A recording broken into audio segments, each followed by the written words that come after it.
Well, it's so nice to be back here again in warm and sunny Colorado. So I apologize that I missed you all last Sunday. I was traveling and I got caught in a big storm, and just a series of events really slowed me down. So anyways, it's really nice to be home and good to see you all.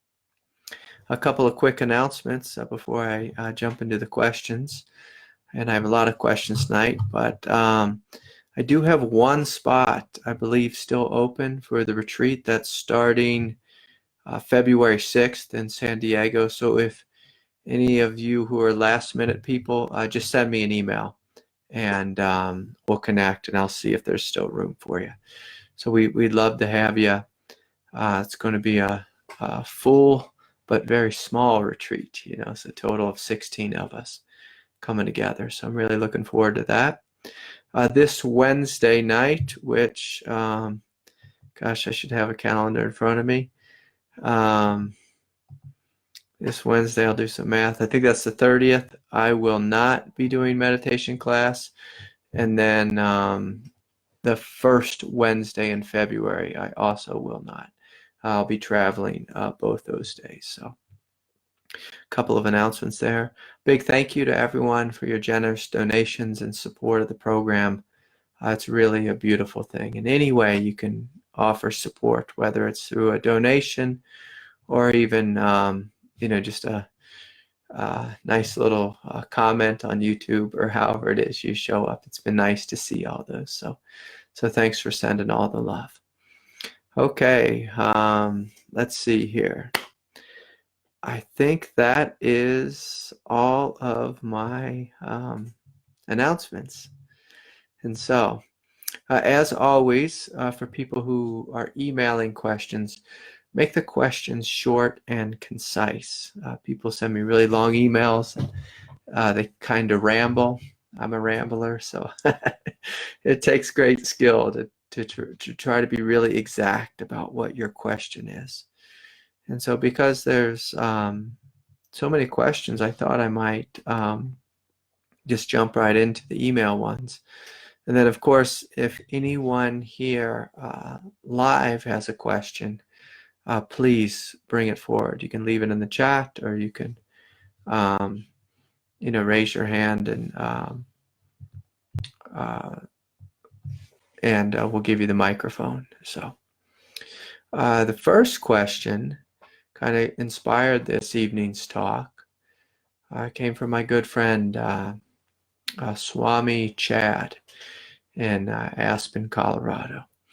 So he's asked me this question a couple of times in a couple of different ways, over the last couple of years that I've known Chad.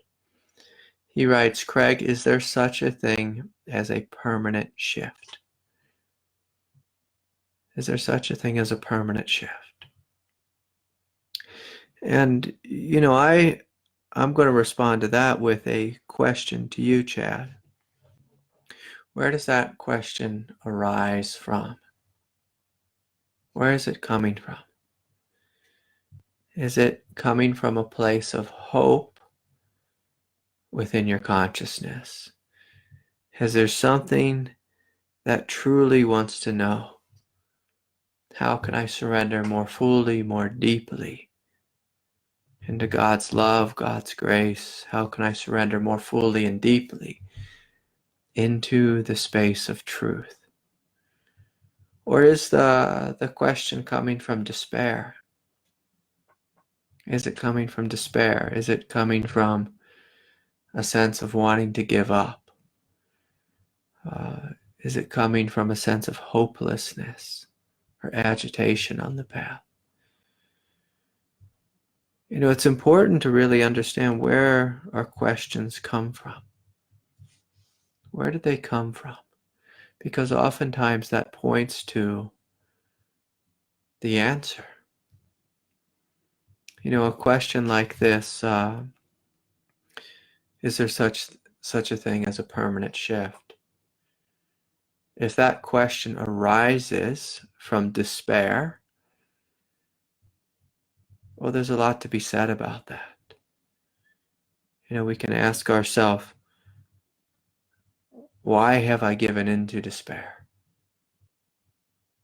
What is it within me has shut down again? What is it within me has lost hope? And of course, if we want to be awake in a permanent way, we must have continual hope, continual faith. Now, the Buddha had a different kind of teaching about hope, and he was speaking about something a little different. He was talking about false hope, where you're holding on for, the knight in shining armor to come and rescue you.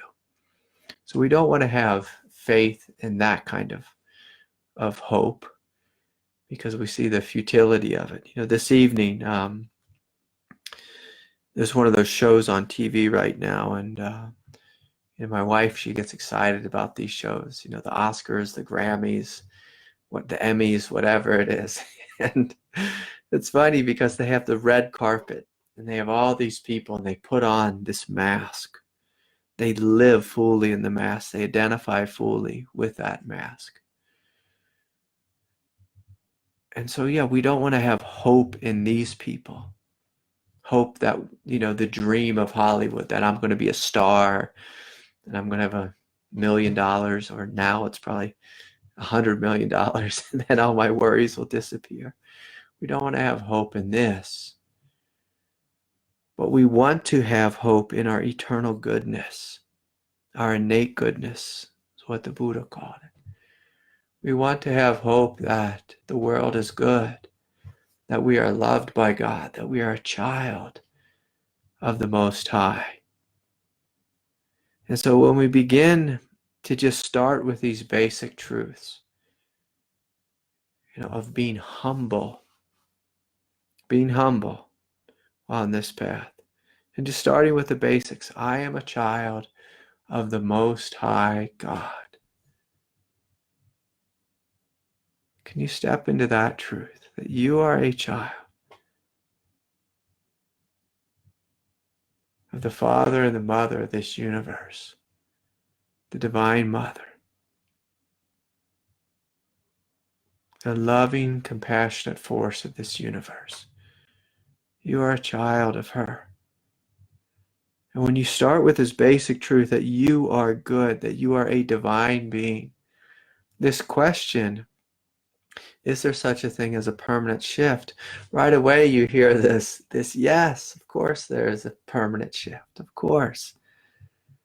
But if you believe that you are fundamentally just like a big fat ego, a mask that is inherently insecure. I watched a couple minutes, I must confess, with my wife. She really likes it if I just sit down and watch a little bit of TV with her every now and then. And I sat down and I watched these stars. And, I saw their big get-ups and they talk about their dress or whatever it is they're wearing. But when I felt into their sense of self, I just felt utter insecurity. It felt like these poor individuals, even though they're quite wealthy in a financial way, but these poor individuals, so utterly insecure, so detached from their innate goodness, their holiness, needing fans to adore them. This is the dream. It's the dream of samsara, that love is outside of us instead of inside. So is it possible that we can wake up in a permanent way and realize that love is inside of us, that it is our very nature? Yes, this is possible. Yes, it's possible. But the funny thing about love is, in order to wake up to love in a permanent way, we have to be willing to love all the things within us that we normally hate, that we normally don't like, the things that we are disgusted about. If we have despair within our consciousness, we need to be able to love the despair in a strong and courageous way. And so this question of, is there such a thing as a permanent shift? It requires that we give all of ourself. Not half of ourself, not part of ourself. Now, what most people do is they make this mistake. They think that a shift in consciousness happens solely by grace, and there's a great truth to that. And it's something that, say, for example, if I sit in meditation, if I go on enough retreats, God will come into me and just turn the light on, and then the light will never turn off again. But that's not how it works here on planet Earth. There's so much mythology in the world of spirituality about this great myth, this one moment in history when we have this profound shift, and after that we never suffer again. I personally have spoken a lot about this, because when this shift first happens, it feels like that. It feels like that. So I have been a teacher, I can confess, who's taught in that way. That you meditate, surrender, surrender, surrender, boom, you have this vast shift from which you are forever changed. That part is true. But does it mean you never suffer again? Absolutely not. Of course, suffering continues. Of course, you still have a body. You're still in relationships. People you're in relationships with may not be enlightened. They may give you a really hard time still. You may have aspects of your own consciousness, little shreds of unworthiness, big shreds of unworthiness. You may have addictive tendencies that come forward. The great Chogyam Trungpa, who brought Tibetan Buddhism to the United States, it's no secret that he died of alcoholism. There's an incredible enlightened master, incredible being. He came to the United States, and he got confused by his ego. He was confused by his shadow post-awakening. And he died at quite a young age from alcoholism. And so is it possible to be awake and still be confused? Of course. And so I like to think of awakening as having a couple of factors. There's the head, heart, gut. So there's peace, love, and strength that needs to wake up. And it wakes up in a sudden way. And then also, it wakes up and becomes foundational. Foundational. Through being tried and through being tested. So this is something we must earn. We must grow into. And I want you to imagine that.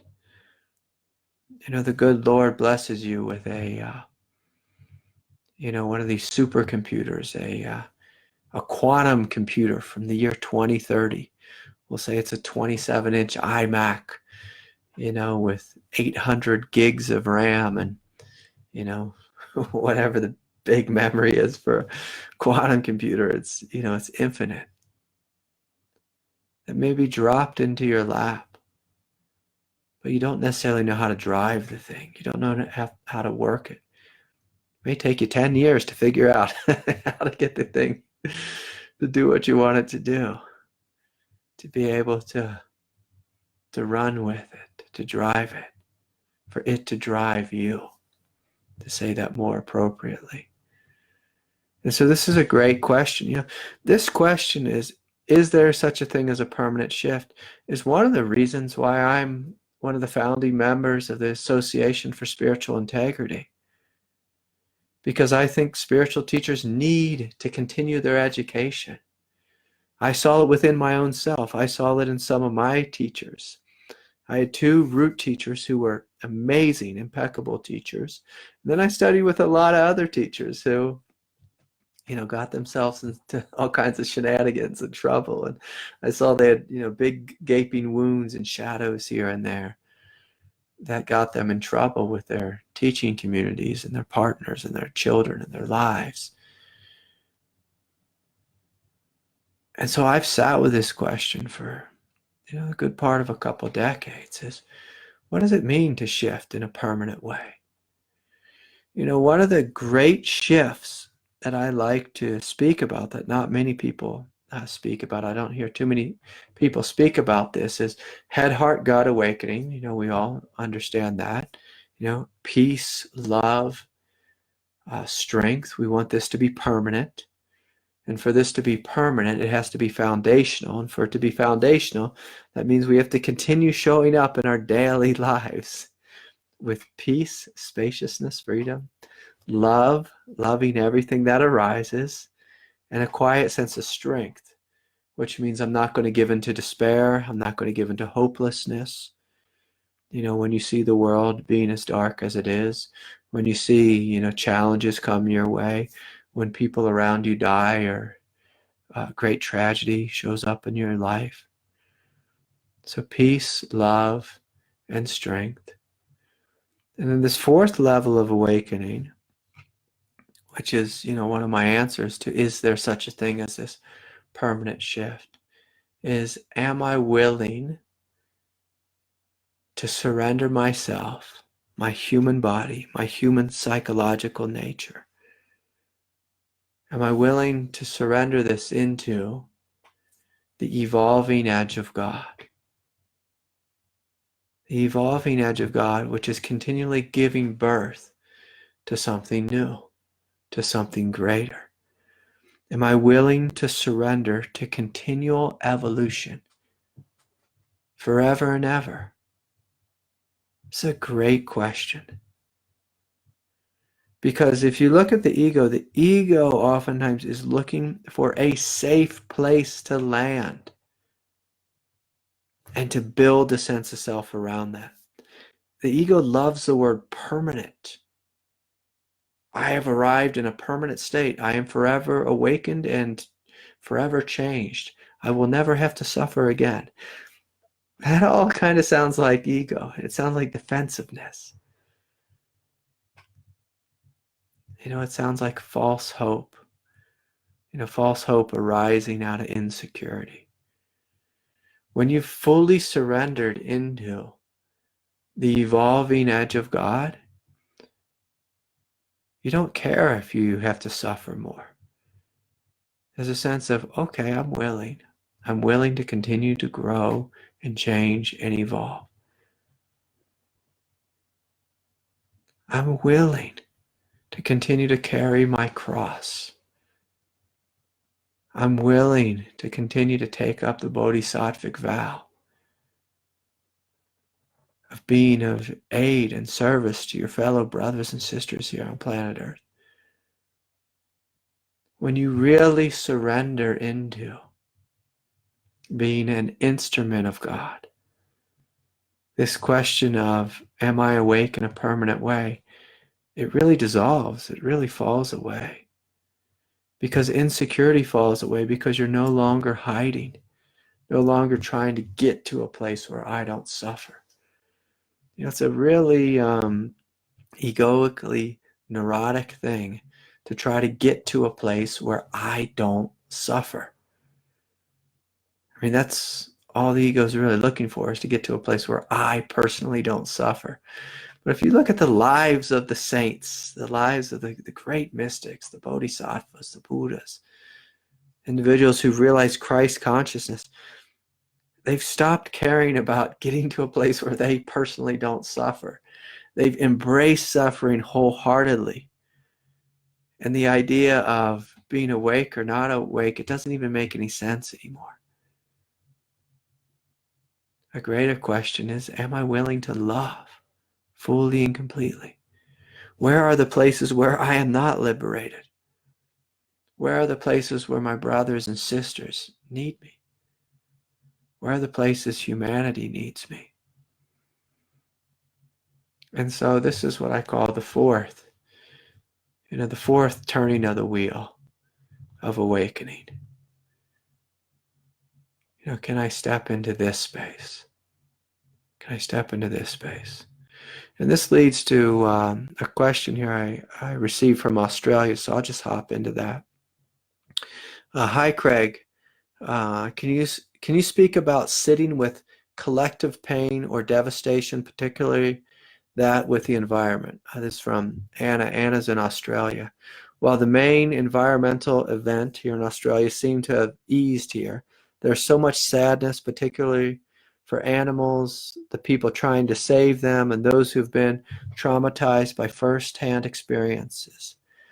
For me, it's only possible to let small amounts of sadness through to be processed at any time, as it feels enormous and overwhelm comes on quickly.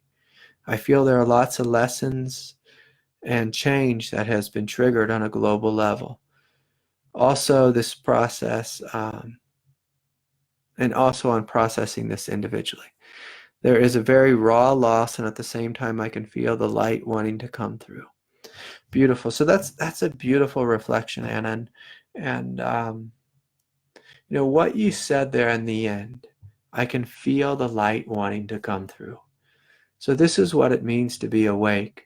To be awake is to be a conduit of grace, a conduit of something higher. So if your personal ego, if your individual nature is trying to heal the collective trauma of the world, you will find yourself quite overwhelmed. But if you allow yourself to be a conduit, and so you open to this grace, you open to the light, you open to the love, you open to the peace, and then you see the trauma, the first thing you'll find will happen is oftentimes your body will just start tearing up. Tears will flow. But simultaneously, you will feel a rush of light coming down through your nervous system, through your body. You'll feel peace flowing through you. And it's a paradoxical thing because you won't feel overwhelmed by darkness, but rather you'll feel overwhelmed by light. You won't feel overwhelmed by anxiety and the immensity of the pain, but rather you'll feel overwhelmed by light. And see on this fourth turning of the wheel of awakening, you start to discover, God is giving birth in you as you. You move into the as you experience. And this is radically life-changing. Because you realize, yes, there's pain everywhere here on planet Earth. But as you open to pain, more love flows through you. More love flows through you. And so then we tend to walk in the direction of pain. Ego walks in the opposite direction of pain. And that's not a bad thing. It's a normal thing. It's a healthy thing.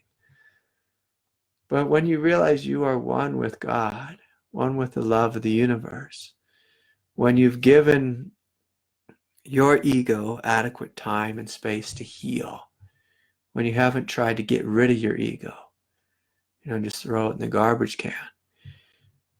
Just a moment ago, before I was speaking, I heard Dawn speaking, and she was speaking about having to peel away the layers and just working with the different layers of your own egoic identity and meeting each of them with love, with peace, with clarity.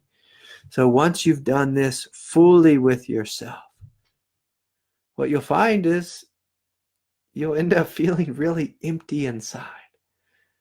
And so becoming a conduit is something that's just a natural phase on the path, a natural step, a natural evolution through loving oneself to death. Literally, that old phrase, kill them with kindness. Literally, you are killing their ego with kindness. You can do the same thing with yourself. You kill your own ego with kindness. You love it to death. And as you do so, the ego empties out of you. It relaxes to such a degree that it begins to greatly dissolve. And then you just feel yourself as this conduit. And when you come face to face with collective suffering, you may find that your human body cries and it grieves, but your divine body starts pouring grace. down through you to yourself, the human self that's suffering, and all the selves that are affected. And so then prayer becomes a way of life. And prayer isn't my ego praying for your ego. Prayer is this willingness to be open and allow light to shine through you. Light to shine through you. My teacher David, he taught for many years in New York City. And one of his students was a police officer who had taken on a night shift at the whatever the big city or county jail in New York City was. And one night, this fellow was there, being a prison guard, and out of nowhere there was this big prison riot. And all the prisoners are losing their mind. Everyone going crazy, beating each other up, and beating up the prison guards and this and that. And my teacher's student, who was one of the prison guards, he just stood right in the center of the riot, and he called upon God. He said this great mantra, that my teacher had taught him. The mantra. Let's see if I can remember it. I don't think I can in this moment, but it was a skanda mantra. Skanda is the general of light, in the yogic tradition. He's the one that brings forward the forces of light. And he just started to chant this mantra at the top of his lungs. And then right away, the riot just began to stop. All the prisoners stopped. Everyone was just staring at him. They stopped beating each other up and destroying the place. He said the whole prison just stopped. So this was a moment when he allowed himself to be empty. He didn't go into fear. He didn't go into panic. He called upon the grace of God and let it flow through him. And it stopped the prison riot. And see, this is how we heal the world, through being empty. A lot of us think it's through having great ideas or through being a saint or whatever it is. But in order to be a saint, you must first be empty. Empty of your own pain, empty of your own fear, empty of your own confusion. And, I've always worked greatly with prayer. I've had people literally laugh in my face, when I say, let's pray. Let's open and see if there's another way. Some people who are really scientifically minded have literally burst out in laughter that prayer could do anything. And I said, well, okay, you don't have to believe or anything, but let's just put aside our ideas of what we think is going to happen. That's the great arrogance of being human and being too smart for our own benefit. Is, can we just open our hearts and invite the third way to come through? The mind oftentimes says it will happen this way or that way. I say, can we just open our hearts and open our lives to the possibility that there's another way? As simple a prayer as, Lord, will you show me another way? Another way. When we're dealing with collective trauma and pain and suffering, and my ego is screaming, something like, this is the end of the world. Like when you see those wildfires, or if you turn on the news and you hear about this new virus, everyone's going to die. It's kind of where the ego goes. But when you call upon God and invite healing, invite something greater, and then it requires that you sit back and see. You're a little bit patient. I've always been amazed by the power of prayer. Power of prayer. I don't think you should pray for, wanting one exact thing, I think you should pray for the highest good. Let the intelligence of the universe show you the way. And this goes back to that first question of, is there such a thing as a permanent awakening? Well, one of the qualities of a permanent awakening is total surrender to God. Normally the ego says, I want my permanent awakening to be pain-free, suffering-free. I want to be rich and wealthy. I want my wife, husband, partner to always be nice to me. And it's like, okay, that just sounds like an insecure ego, you know. So where is this question coming from? The permanent shift. Is it coming from a willingness to surrender fully, or is it coming from guardedness and in a place, something wanting to defend ourselves? Okay, here's another question. Better move along here. Hi, Craig. I seem to be experiencing this oscillation between openness, oneness, expansion, and contraction and separation. It's excruciating when the beauty of that expanded state seemingly closes down and the veil thickens. There's a knowingness that nothing can be done to open it back up, as the me, the small self, cannot do it, and yet it still tries, grasping, pushing away, creating misery and suffering as it does. It would appear that the demands of life, the fatigue of working, single parenting, and the busyness and the demands of these duties plays a role in the contraction of reality. Can you speak to this? Yeah, so there is a basic truth about the ego.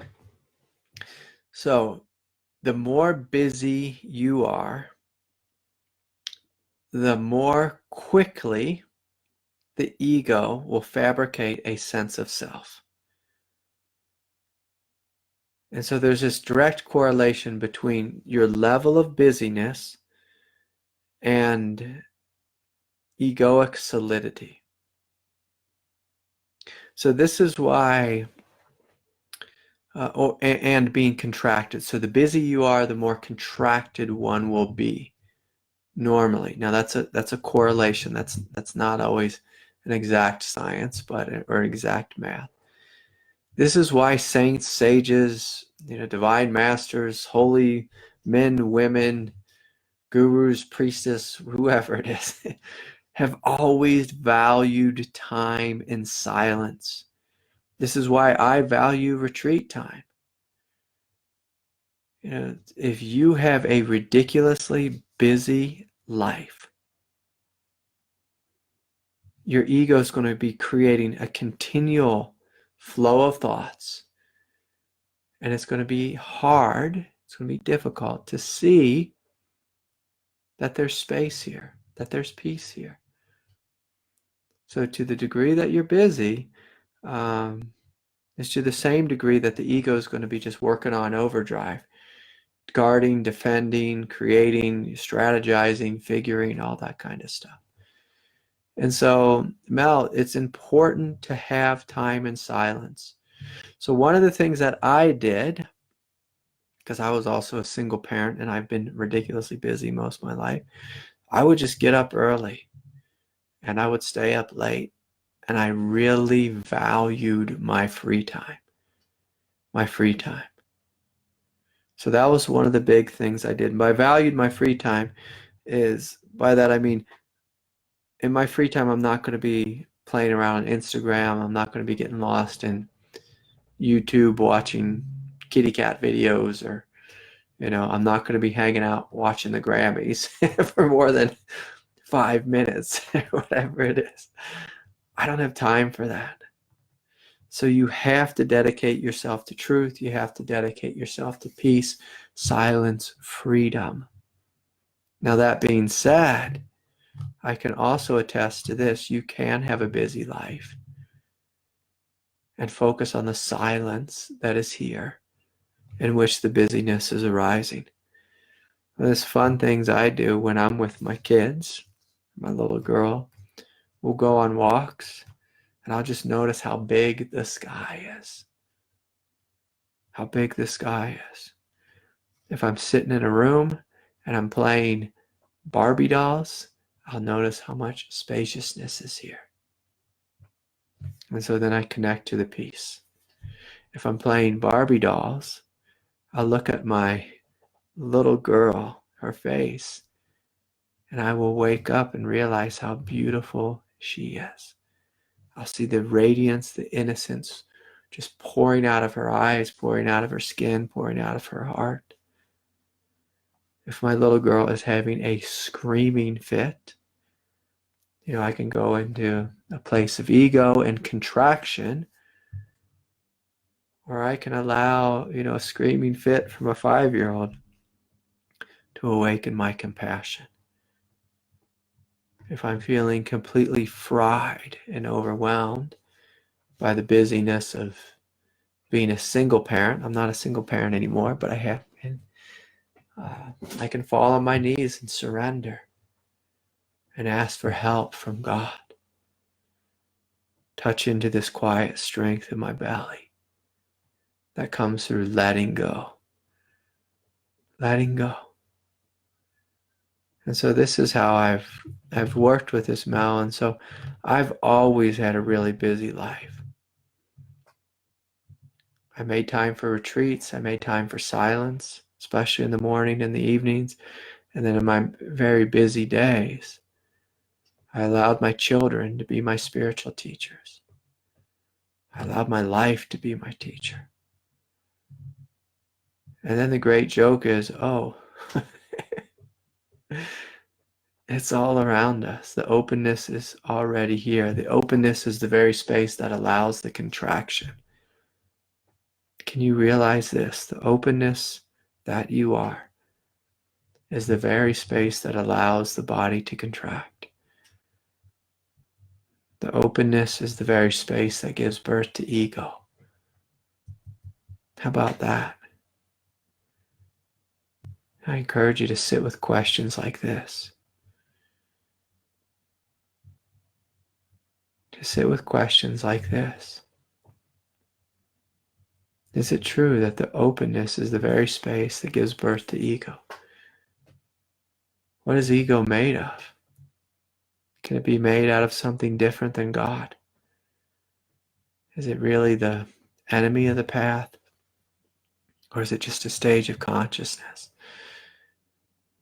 Just sit with all these things. Like your question around contraction. All the contraction is some aspect of self. Wanting to be loved. Wanting to be supported. Wanting to feel safe. As soon as you meet it, you find yourself in awake reality again. And so it's a beautiful question. Moving right along here.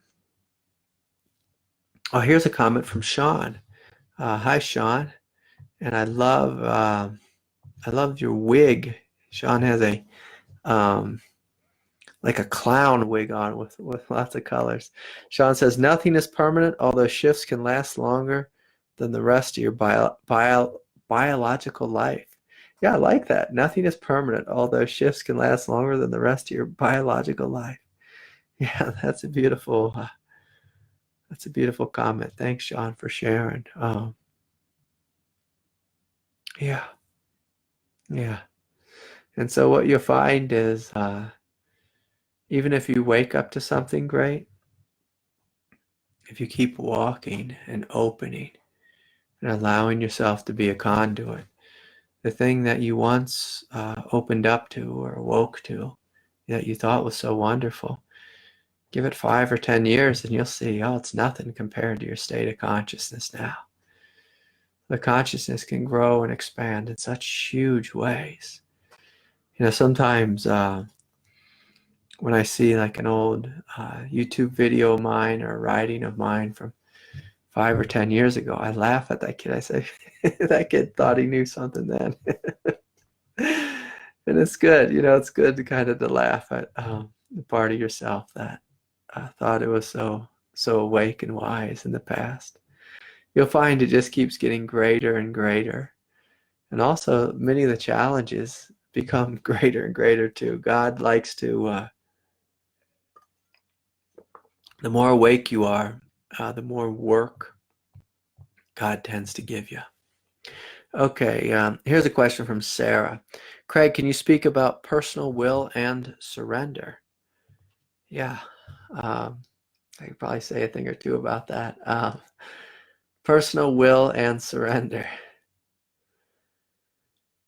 Personal will is a funny thing because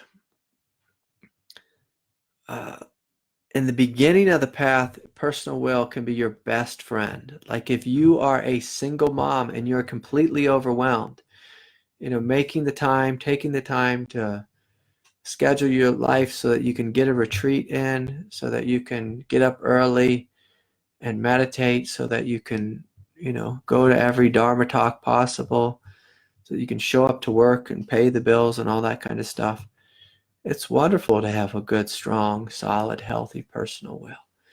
The people who spin circles on the path, kind of spin out and just get lost in cul-de-sacs, oftentimes they don't have a strong personal will. So it's good to develop that. But eventually, you need to surrender that thing. Eventually. When you've gotten some level of mastery over your practical daily life, eventually you begin to realize that personal will, that grasping, that fighting, for my seat at the table in life, eventually you see it's a hell world. And you see it's just like one giant contraction and grasping and striving. Like when I think of personal will now, I'm like, oh my Lord, I don't want to have any personal will. I want God to lead me in every moment. When you have lots of personal will, it seems like it takes great effort to surrender. But when you start to surrender a little bit and then a little more and a little more, it becomes contagious. It becomes effortless. And then if you find yourself picking up your will again, it'll almost feel like you're doing violence to your body to strive and to fight the way you used to strive and fight. So if I ever find personal will arising within me anymore, I realize oftentimes I'm doing something wrong. Sometimes for me it'll come forward when I'm working too much and I'm having to create some personal will just to get through the day. But the big thing with personal will and surrender, the doorway is trust. Do you trust that God can do your life better than you can do your life? Do you trust that? Do you trust that? Do you trust that it's okay to let go? Do you trust that if you do let go, that God will pick you up and give you a greater life? Do you trust that God has prepared a seat at the table for you? A wonderful seat, an abundant seat, a glorious seat. Do you trust this? So oftentimes I ask people this question, and I ask, what's your relationship with God? If you don't have a good relationship with God, it's going to be very difficult to let go of personal will. If you have a childlike and humble relationship with God, it's very easy to let go of your personal will. You're like, oh yeah, I will allow the intelligence and the love and the abundance of the universe take over my life. Hell yeah, I will. Of course. It seems like a no-brainer. But if you don't trust in God, normally because you've been traumatized, then it's really hard to let go. And if those are your cards, if you've been deeply traumatized and don't trust in God, then the question is can you love yourself, the parts of yourself that are tight, that are tense, that are contracted? And so, okay, so I got a bunch more questions here, so I better hurry up and get through these if I'm going to get through these. Okay, here's a question from Arjo in Ohio. He writes, hi, Craig, I have this growing fear that my mind has about a real kundalini awakening. I find my mind being fearful even to meditate on occasion, even though it's gotten better over the last 2 days, it seems. I'm a bit ashamed of this fear as a part of me is stunned and humbled that God has chosen me to go through this experience of awakening, but maybe I don't want to seek anything. I'm feeling humbled with my awakening experience in and of itself. I don't want to seek anything because I feel that that is the ego acting up, but I'm also conflicted as to whether or not I'm supposed to at least prepare my body, mind for the experience and gain more knowledge about the process. Okay, Arjo, the good news is all you have to do is relax, open, and trust. Relax, open, and trust. I encourage you to just to take that word prepare out of your vocabulary. You know, too often on the spiritual path, when we're trying to prepare the body, oftentimes that's the ego doing something neurotic with our body. And what I want you to imagine is a basic meditation practice every day. You know, I recommend an hour at least. Not everyone can do that much, but some people I say you should meditate for 4 hours a day. But Arjo, just open your heart. Open your heart to God. Let God show you the way. In regards to preparing the body, life will prepare the body for you. You know, life will beat the hell out of all of us and show you where you're holding on, where you're suffering, where you're attached, where you're clingy, where you're needy, where you're insecure, where you're codependent. Life prepares the body. Your job is to listen to life. And if you surrender, you don't have to get so beat up by life. If you surrender. So surrender means you're just open to God's grace, open to the Dharma. Basic Dharma is you have a clarity practice, not being attached to the thoughts in the mind, not being attached to ego. A love practice where you're being compassionate to yourself and others, and a strength practice where you're open-heartedly facing your life. So this fear of that kundalini is going to wake up in you. Listen, my friend, if you are on a path of spiritual awakening, the kundalini has already awoken. It has already awoken. It doesn't mean it's going to be explosive and dramatic like it was, say, for example, with me or other individuals in the Sangha. God has a unique path just for you, Arjo. He goes on to write, what type of yoga should I do?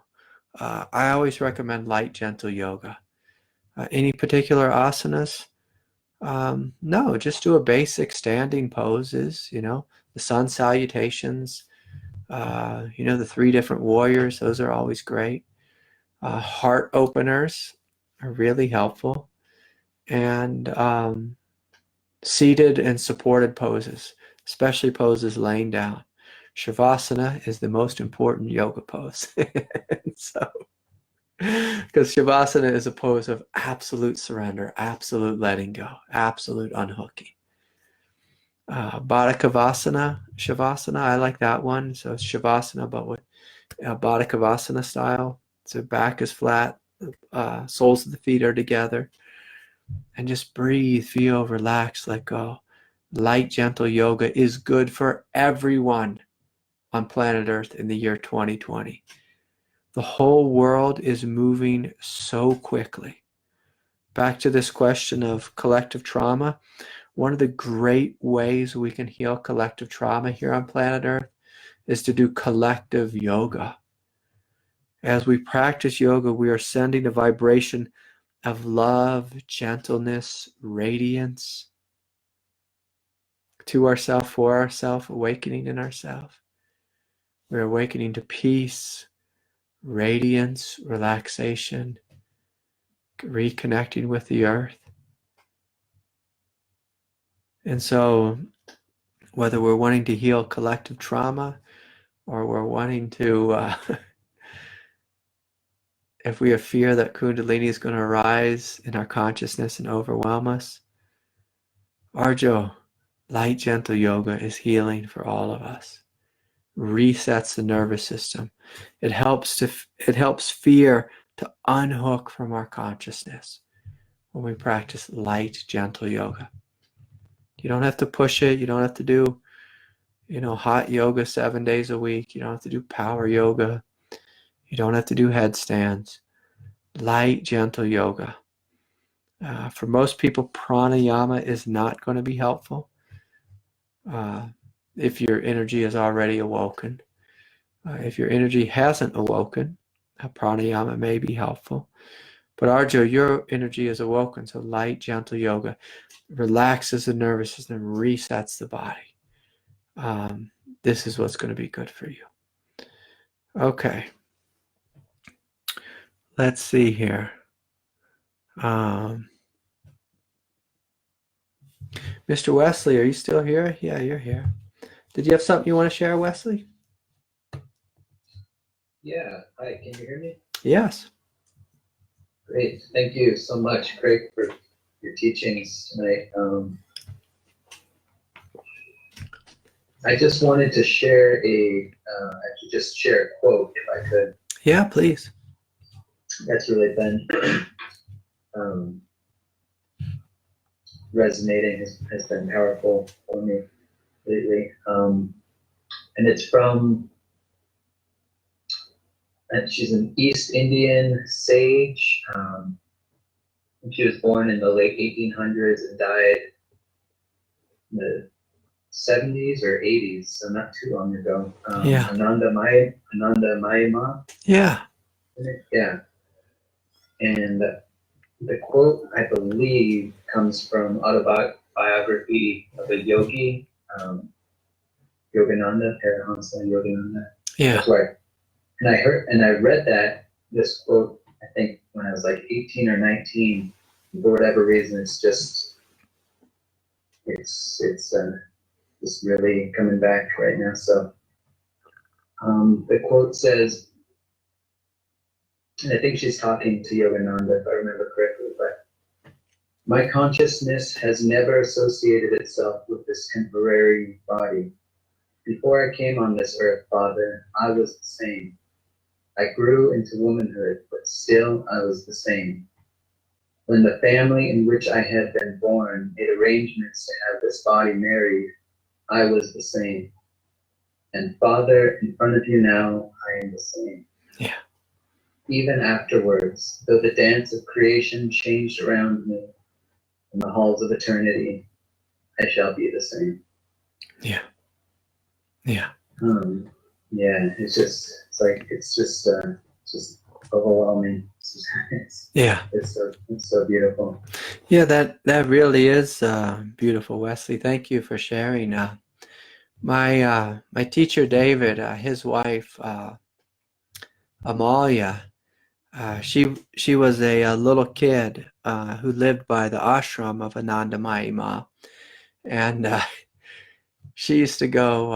Amalia used to go crawl up in Anandamayi's lap when she was given darshan, and all the swamis and the holy people around, were like, no, like don't let the little kid, crawl up in the lap. And Anandamayi Ma was always like, give me that baby, give me that baby. And it, it's just such a blessing for her. And I always thought that was a sweet story. So in the lineage I come from, there's a close connection with Anandamayi Ma, and she was a great saint, a great avatar, and yes, she's really highlighting the truth of what we are. Now, what we are, this soul nature, this innate divinity, it's always divine. It's always been the same divine holy presence. Our whole, for the entirety of our lives, I say that with an S, across incarnations, when we begin to wake up and you see what it is that you are, you will prostrate yourself before yourself. You'll bow down before yourself and see what glory you are, what divinity. And that may sound silly, it may sound arrogant, but I assure you, when you start to wake up and see this absolute divinity that you are, it breaks your heart, that there's something here that is so pure, so divine, so utterly holy. I mean, it brings tears to your eyes. Your very consciousness. And yeah, she said it so beautifully. So thanks, Wesley, for sharing.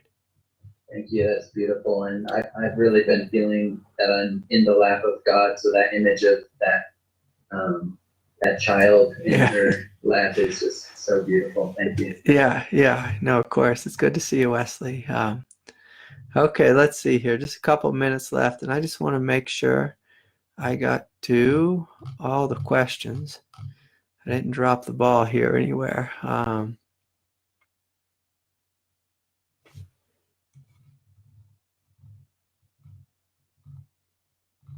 Yeah, the big thing, just going back to Arjo's question a little bit about a fear, in this case about kundalini, but a fear of anything on the path. If we look at what fear is, if fear is arising in our consciousness, it's pointing out that there's a place within us that is disconnected from our strength, disconnected from our power. So Arjo, I'm going to encourage you, or anyone, I'm going to encourage you, if fear arises, notice that the fear is pointing to something. What many of us do unconsciously is we listen to the story of fear, of like, oh my God, it's going to be, because fear always projects itself into the future. But if you turn fear upon itself, if you look directly at the root of the fear, you'll see oftentimes it's pointing to a grip in the belly. And what God is trying to show you is, this is the place, Arjo, where you need to do your yoga. This is the place where we need to learn to relax. This is the place where we need to find strength. Can we get in touch with this strength? And I assure you, strength is one of these things that's so undervalued on the path. Even going back to that first question, is there such a thing as a permanent shift? The ego wants something it can hold on to. But this strength within us is the foundation that Anandamayi Ma was speaking about. It's the permanence that Anandamayi Ma was speaking about. Strength is so overvalued because so many of us just think that God's going to give us something. It's like going to give us the keys to the new Mercedes. We're not going to have to pay for it. God wants you to pay for it. You pay for it in the integration process. And as you pay for it in the integration process, you actually help to heal your brothers and sisters here on planet Earth. You help to heal your ancestors. You stop the chain of confusion and you give birth to something new. This is our work here on planet Earth, is to give birth to something new through our actions, our embodied actions. And so whatever it is that's arising, especially with fear, it's pointing to the place that needs to be embodied. And so, thank you all so much. Thank you all truly for your generous donations. If any of you are listening after the fact on YouTube, I'll do my best to respond to your comments and questions. So thank you for leaving those. Looking forward to seeing you all, many of you, on retreat soon. And if anyone wants to find a spot on the retreat, there's one last place that's open. So please email me and get a hold of me, and we'll see if we can find a spot for you on the retreat. May peace be with you all, and have a wonderful night. Good night, everyone.